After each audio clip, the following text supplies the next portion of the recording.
Hello दोस्तों, तो आज हम जिस मूवी का रिव्यू करने वाले हैं ये 2025 की मूवी है जिसका नाम है कंपेनियन। ये एक बहुत ही अमेजिंग मूवी है। इसकी IMDb रेटिंग है 6.9 विच इज़ क्वाइट गुड और टोमेटो रोटन स्पेस को 93% मिले हैं। चलिए स्टोरी शुरू करते हैं। सबसे पहले हम मॉल का एक सीन देखेंगे जिसमें हम एक लड़की देखते हैं जिसका नाम है आयरिस। आयरिस वहाँ एक लड़के से मिलती है जिसका नाम होता है जॉश। इन दोनों की ये पहली मुलाकात है और ये दोनों एक दूसरे को पहली ही नज़र में पसंद कर लेते हैं। इसके बाद ये थोड़ी बहुत आपस में बातें वगैरह करते हैं, एक दूसरे से इंट्रोडक्शन करते हैं और उसके बाद हम देखते हैं कि ये एक कपल बन जाते हैं। नेक्स्ट हम देखते हैं कि अपना वीकेंड एक लेक हाउस पे गुजारने का फैसला करते हैं जो कि जॉश के दोस्त का होता है जिसका नाम होता है सर्गे। हम देखते हैं कि यहाँ पर आके आयरिस कुछ ज़्यादा खुश नहीं है क्योंकि उसको लगता है कि जॉश की दोस्त केट को उसका यहाँ आना पसंद नहीं आएगा। और इसी तरह का सीन हम आगे भी देखते हैं जब केट जोश से तो बहुत अच्छे से मिलती है लेकिन आयरिस से इतना खास नहीं मिलती। उसके बाद हम नेक्स्ट सीन देखते हैं जब अंदर और भी दोस्तों के साथ मुलाकात होती है आयरिस की। इसके अलावा हम सर्गी को देखते हैं और हमें पता चलता है कि वो एक बहुत बड़ा बिलियनर है जिसके पास बहुत दौलत है और केट उसकी गर्लफ्रेंड है। उसके बाद हम सारे दोस्तों का आपस में इंट्रोडक्शन और एक दूसरे का हाल चाल पूछना देखते हैं, एक दूसरे से नॉर्मल बातें कर रहे होते हैं। नेक्स्ट सीन में हमें देखते हैं कि सब लोग खाने की टेबल पे बैठे बातें कर रहे होते हैं और हमें पता चलता है कि पैट्रिक और एले दोनों कपल हैं। और उसके बाद हमें दिखाते हैं इनकी पहली मुलाकात के सीन्स जो कि सब बहुत खुशी से बता रहे होते हैं। तभी आयरिस भी इसमें हिस्सा लेती है और बताती है कि वो और जॉर्ज सबसे पहले कहाँ मिले। लेकिन हमें देखने में अजीब लगता है कि सारे दोस्त आयरिस की इस बात पर थोड़ा अजीब सा मुस्कुराते हैं। नेक्स्ट सीन में हम केट को और आयरिस को देखते हैं कि जो आपस में थोड़ी बहुत बातें कर रही होती हैं और केट बता रही होती है कि सर्गे कोई ख़ास अच्छा बॉयफ्रेंड नहीं है और वो दूसरी लड़कियों के साथ भी ताल्लुकात रखता है और वो एक नंबर का फ्लर्ट है। मीनवाइल हमें ये भी कुछ पता चलता है कि काफ़ी हद तक सर्गे जो है वो आयरिस में इंटरेस्टेड है, वो उसे अजीब नज़रों से देखता है और उसके साथ डांस करना चाहता है। लेकिन आयरिस अपने पार्टनर जॉश की तरफ 100% लॉयल है। उसके बाद हमें दिखाते हैं आयरिस और जॉश का कुछ सीन और नेक्स्ट मॉर्निंग पे हम चले जाते हैं। नेक्स्ट मॉर्निंग पे जॉश और आयरिस बाहर घूमने जाना चाह रहे होते हैं लेकिन जॉश को किसी वजह से घर रुकना पड़ता है तो आयरिस अकेली ही लेक पर निकल जाती है। जब वो जा रही होती है पीछे से उसे सर्गे आवाज़ लगाता है और उससे कुछ अजीब बातें करता है, उससे फ्लर्ट करने की कोशिश करता है और उससे कहते हैं कि तुम इसी काम के लिए यहाँ पर आई हो तो ये करो। पहले तो आयरिस को ये मजाक लगता है लेकिन जब सर्गे काफ़ी सीरियस लगता है और उससे बहुत बुरी बुरी बातें करता है तो उन दोनों की आपस में मुठभेड़ हो जाती है जिसमें कि सर्गे कत्ल हो जाता है आयरिस के हाथ क्योंकि उसके पास एक नाइफ होता है और अपने बचाव में सेल्फ डिफेंस में आयरिस उसको मार देती है। ये सारा कुछ वो चाहकर आयरिस अपने बॉयफ्रेंड जॉश को बताती है कि किस तरह उसने अपने सेल्फ डिफेंस में आकर उसके दोस्त सर्गे को मार दिया है, जिस पर एक अजीब सा सीन हमें दिखाता है और एक शॉकिंग ट्विस्ट भी आता है जहां पर हम देखते हैं कि जॉश आयरिस को कहता है सो जाओ, खड़े खड़े ही सो जाओ और वो वाकई ही अपनी आंखें बदल लेती है और बिल्कुल ट्रांस में चली जाती है, चुप हो जाती है। नेक्स्ट सीन में जब आयरिस अपने होश में आती है तो वो चेयर्स के साथ बंधी होती है। जॉश आयरिस को एक बहुत ही शॉकिंग किस्म का जो है सच बताता है और वो ये होता है कि आयरिस एक इंसान नहीं बल्कि एक रोबोट है। जी हाँ दोस्तों, आयरिस एक रोबोट है और ये बात सिर्फ जॉश ही नहीं, जॉश के सारे दोस्त जानते हैं। पहले तो आयरिस को इस बात पे यकीन ही नहीं आता लेकिन उसके बाद जॉश उसे बताता है कि वो उसकी फ़ोन ऐप से कंट्रोल होती है और वो वाकई ही एक रोबोट है। वो उसे वो फ़ोन भी दिखाता है जिससे वो वाकई ही कंट्रोल होती है, जिस पर आयरिस को काफ़ी यकीन आ जाता है कि वो वाकई एक रोबोट है। उसके बाद जॉश उसे बताता है कि उनकी पहली मुलाकात कोई मॉल में नहीं बल्कि उसके घर पर आयरिस की डिलीवरी हुई थी। जिस कंपनी से आयरिस को ख़रीदा गया था उन्होंने उसकी होम डिलीवरी की थी। वो एक जानी मानी कंपनी है जिनसे जॉश ने उसको अपने ज़ाती मफाद के लिए ख़रीदा था और उसके बाद वो यहाँ पर उसके साथ घूमता है, फिरता है, एक नॉर्मल ज़िंदगी गुजारता है क्योंकि कोई भी देखकर ये सोच ही नहीं सकता कि आयरिस एक इंसान नहीं एक रोबोट है।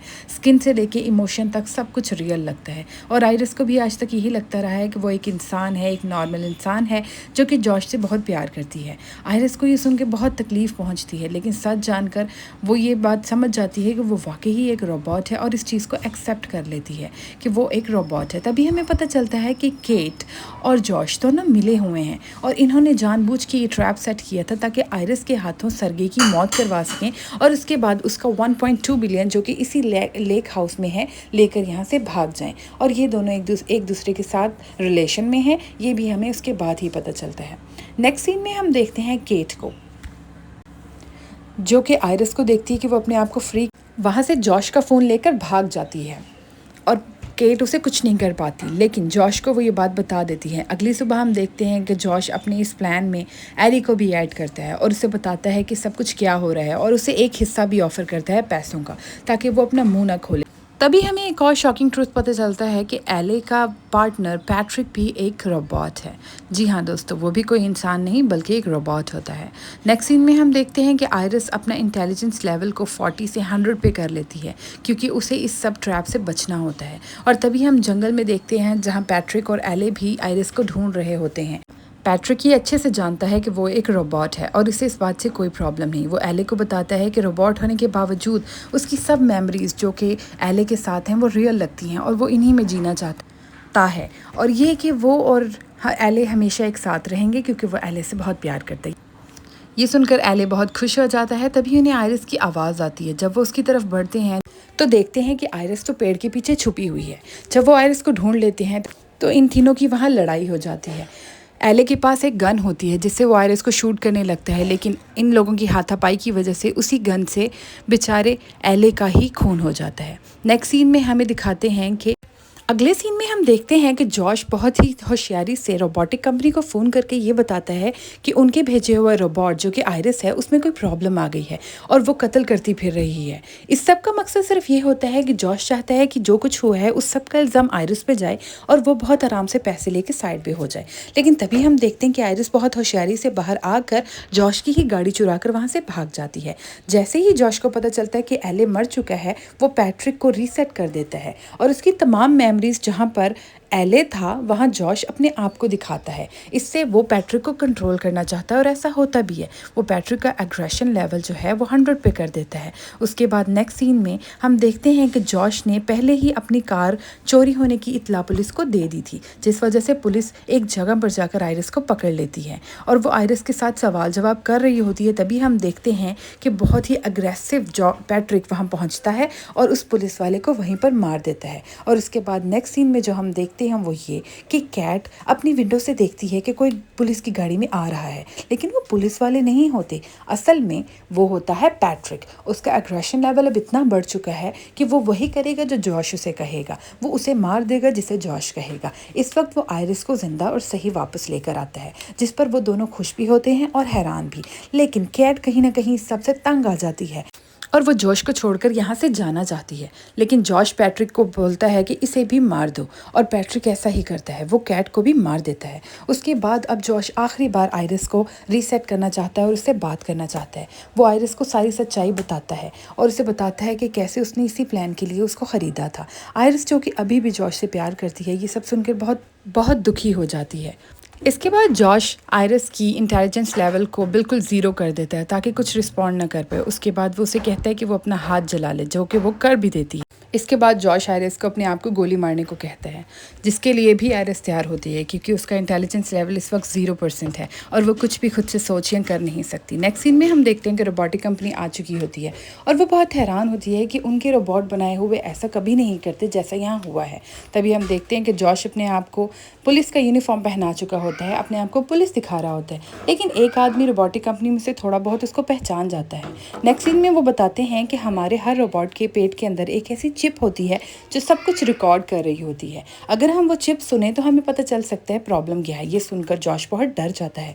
उसके बाद वो पैट्रिक को कहता है कि वो उन दोनों लोगों को भी वैसे ही मार दे जैसे उसने बाकियों को मारा, और पैट्रिक ऐसा ही करने लगता है। जब वो एक को मार रहा होता है तो दूसरे को बचने का सिर्फ यही तरीका नज़र आता है कि वो किसी तरह आयरिस की इंटेलिजेंस लेवल को बढ़ा दे। अब वो आयरिस का इंटेलिजेंस लेवल इतना बढ़ा देता है कि वो खुद से अपना फैसला कर सके और उसे आईपैड या फ़ोन की ज़रूरत ना रहे।